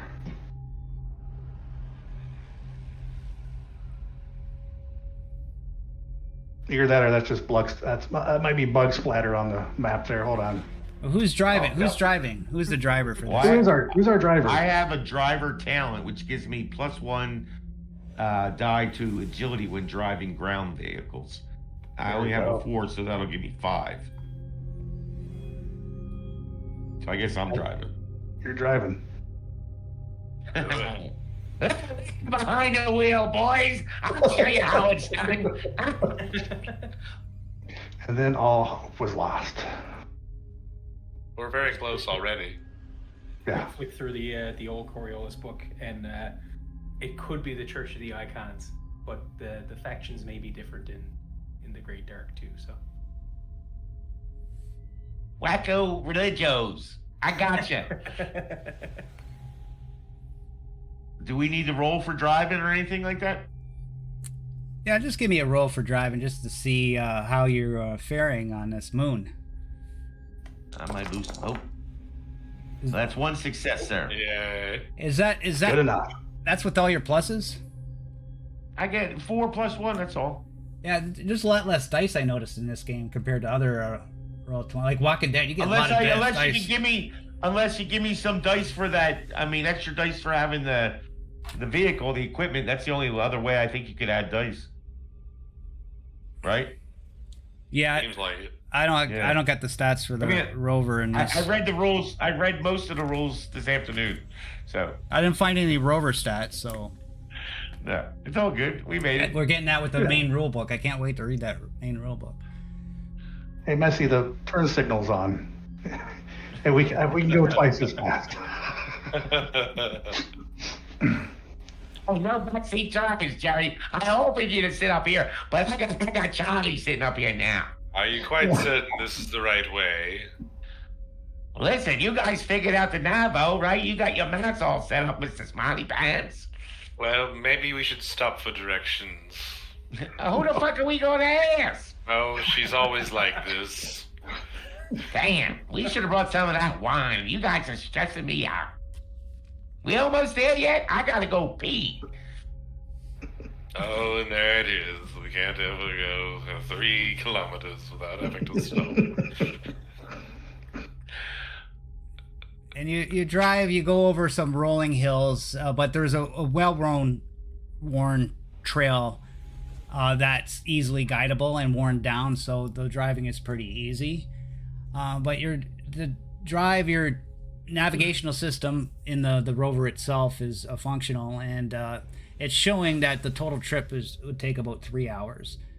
And you're about an hour and a half your trip, you start to feel some shaking, and your rover starts shaking, and then you hear the sound.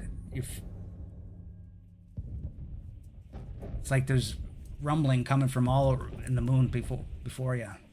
The rocks are rolling down from the mountain peaks on the side of you.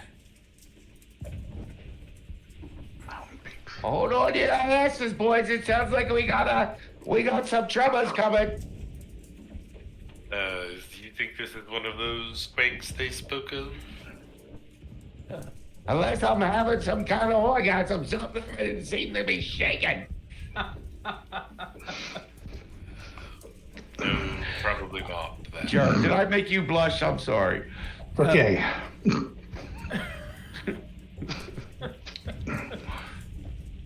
So, as you're driving and you're trying to maintain control, a big crack is opening up right in front of you. Holy shit. Swerve. Brakes! And Watch out for that don't there. I downshift. That's what I do. I downshift. well, give me a driving roll to try to avoid your rover falling in this big fissure that just opened up in front of you. Can I get an extra roll because I downshifted, and that's the best thing to do. All right, No. here it comes. Here Maybe it we comes. could jump the gap. There we Two go. successes. Two, baby. Two. Okay. Sisters are doing it. You quickly turn to your port on the driver, and you avoid the fissure, and then as soon as it stopped, or as soon as it started, it quickly stops. And you're driving in the surreal, starry environment again. Like this Nice is driving, Messy. this must be those gravity fluctuations that happen periodically and randomly that they were talking about. Well, hopefully that's the last one for a while. Did that mess up our navigation, Mr. Navigator? I think we're still on course. Okay, yeah, it's just over the hill there. Over hill. Over down. And it's a good thing that you didn't fail that roll. You could have fell in the ravine, and then you'd have to walk or die. That's right, sucker. Or die. That's right. You remember who saved the day, boys? Well, there's a bit of day left. Well, no, there isn't actually. It's quite a bit of night. Oh, it was a night, girl. Okay, so you start to go off road now because you gotta go off road to get to that fissure.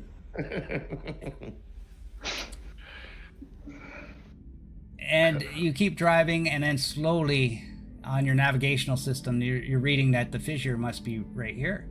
And you're looking around for it. And all of a sudden, this blackness in the ground comes straight up before you. Oh dear, there it is. And you're thinking this must be the fissure. You get out of the vehicle, I presume, to have a look. Yep. This must be the fissure, I think. Looks that way. And this... You don't think there are more? One just opened back there. Well, this is about the right place on your map, wasn't it, sir? Yeah. I think this is the right spot. Messi's going to stay in the vehicle and just drive it back about a half a click from the fissure wall, and then walk back. I mean, it only take to walk a half a click. It take you 8 minutes, 4 minutes, really. Cover it up with some shrubbery so no one can find our rover. Did someone say shrubbery? Oh, my mic is off. It says my mic's off. It's weird. Yeah. We're going to have to tie our ropes to something if we're going down there. Is there anything nearby that's heavy or non-moving that we can attach some ropes to? Well, we have got rigging gear, so we can back right into the earth. Yeah, that's what you're looking. You could either go to the rover, or you could try to find like regolith that's solid rock. Because there's a lot of regolith on top, but on the side, inside there's places to drill into. All right. I mean, is there nothing left behind by the previous teams? Guys, I got a winch here that I carry with me. I can. There's probably plenty of rope on there to get us down. Maybe we just make sure we pinion down and stanchion down there and put some guidelines to make sure that the vehicle doesn't move. Put a little extra reinforcement to make sure it stays steady. But I do have a winch. Yeah. And while you set that up, perhaps we should scan the ruins. Yes. Who brought the scanning gear? I did. Oh, good. Good. As it so happens. Well, you have a bird? I do. I am a scout by designation. Let's see your bird. He's been here the whole time. Very lovely, that bird. Yes, he's gray with gold streaks in his feathers.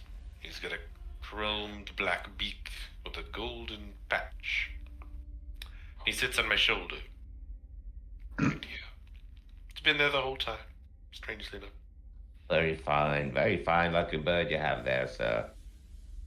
Oh, he does a good job. Don't you, Peter? Derek.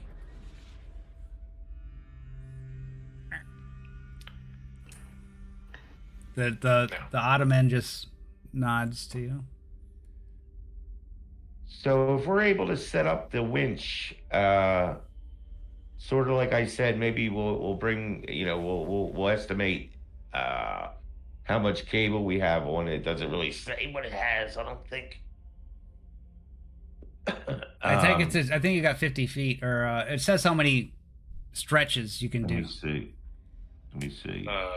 The deep scanner can scan to a depth of approximately 10 to 15 markers. Yeah. And each marker is a certain thing. But as you guys pull out your gear, your scanners, you're pulling out your ropes, you got all your equipment, you're sorting through it, finding out how you're going to delve into this beast of a fissure, because you're looking down at the empty and blackness all the way down. You've done this before, but not like this. And That is the end of the session, everybody. We'll continue this next Monday and finish it off. It's only a 2-sessioner, so we should have the delve done next session. Great job, everybody. All right, yeah. We survived barely the social and not dangerous part of this encounter. It took us down to half health, but I feel like it was worth it.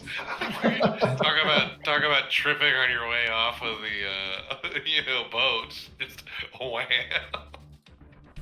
I don't know, all the trouble I started, I'm still feeling pretty good. As long as I don't die 5 minutes into the second session. That's what happened with I was worried about you there, bud. No, it's all good. It's all good. Yeah, we definitely had some challenges there in making it to the fissure, and now I'm certain everything will just be smooth sailing from here. Or smooth abseiling, hopefully, right? Yeah. There you go, absolutely. Yeah, like I was going to end it here no matter what. Because the next session we got to do all the delving rules, right? And I want to be like right on the ball with them. Yeah. So I got it. It's going to be great. Like the delves should be fun because you're going to lose supply as you go, and then you're going to be down there. Should I continue further and risk more supply, or we're going to retreat back, or are you going to make a base camp, or yeah, it's going to be fun. It feels almost like a kind of a roguelite element, kind of baked into it. Yeah, I like the idea of delving. It kind of harkens back to D&D when you had to have torches, and you could only go into the dungeon as many torches you had, and you gotta go back to town and stuff. So, I'm looking forward to the delving part. There's some interesting rules for lighting and stuff I saw. Yeah. Yeah, it's definitely like it's clearly rules light in the quick play guide, so I'm excited to see what else they really wrap around it in the full game. But the concept is very intriguing. Seems like it could be a lot of fun. I like the cramped spaces and how you could you get bonus or minus dice if you're prone, or if you end up in a cramped space, you have to be prone, and you can shoot from prone and you get a bonus, or if you're attacked in close range, it's a +2 or +2 for the attacker. But if you're in far range, it's a -2 if you're prone. So there's some rules we're gonna have to make sure we understand so we can save ourselves. Exactly why I didn't want to get into all that right at the end of a session. So it's a perfect time to end it. Yeah, I enjoyed it. It was good. Cool. Yep. Yeah, it's great. Hopefully, Messi didn't get on anybody's nerve too much. No, she's a character though. Listen, I always feel, you saw me when I started to, I was feeling like, and she just popped into me. I'm like, here she is. Let's do it. Her. Yeah, Murky liked Messi. Oh. That's my girl, Murk. Good time. It was a good time. Yeah, Murky enjoyed everybody. Okay. Well, everybody, it's a busy week here. Tomorrow, supposedly we got Alien. Depends on cancellations, but we got Alien RPG tomorrow. Wednesday, we got Mad Bard's Mothership, another bug hunt. Thursday, Chapter 2. we got, what do we got Thursday? Oh, we got Coriolis. Father is doing Coriolis Thursday. And Saturday, we got Twilight 2K, the Desert of the Dead. So yeah, it's a lot busy week. But the Coriolis are all 1 or 2 shots. Like the Thursday Coriolis is just going to be a 2 session or 2. So after that, we'll be back to normal with 1 or 2 sessions a week. Okay, everybody, it has been great. Thanks, Murky Knights, and thanks everybody else for coming out. Appreciate it. Love you all. See you again next time. Bye bye. Yep. See you guys. See you guys.